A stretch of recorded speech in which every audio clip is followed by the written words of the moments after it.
এই নির্বাচন কমিশন আগামী নির্বাচন কমিশন হিসেবে কাজ করার সম্পূর্ণ আস্থা হারিয়ে ফেলে। আপনারা প্রতীকের বিষয়ে বলেছেন, এই বিষয়টা নিয়ে আমরা বারবার কথা বলেছি আমাদের জায়গা থেকে। একদম স্পষ্ট লাইন, যেহেতু আমাদের শাপলা প্রতীক পেতে আইনগত কোনো বাধা নেই, তাই এনসিপি আগামী নির্বাচনে শাপলা প্রতীকেই অংশগ্রহণ করবে, অন্য কোনো অপশন নেই।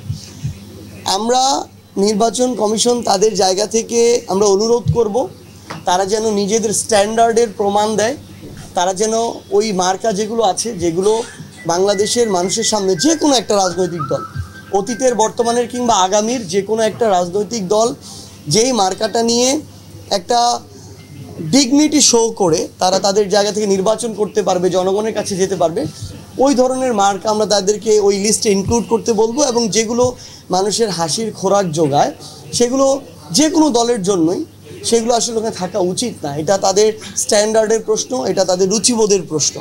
আমরা আহ্বান করব তারা যেন এটা নতুন করে এই তালিকাটা ঠিক করেন তাদের জায়গা থেকে।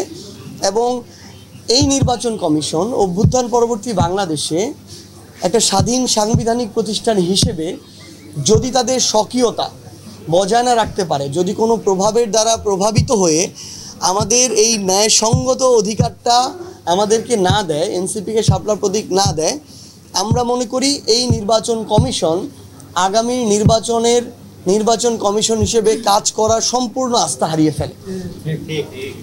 যেই নির্বাচন একটা দলকে একটা মার্কা দেওয়ার মতো মেরুদণ্ড দেখাতে পারে না, যেই নির্বাচন কমিশন, সেই নির্বাচন কমিশনের কাছে একটা দেশের জাতীয় নির্বাচন, তা আবার অভ্যুত্থান পরবর্তী বাংলাদেশে আমরা কিভাবে আস্থা রাখবো? এই প্রশ্নটা আমরা তাদের কাছে রাখলাম।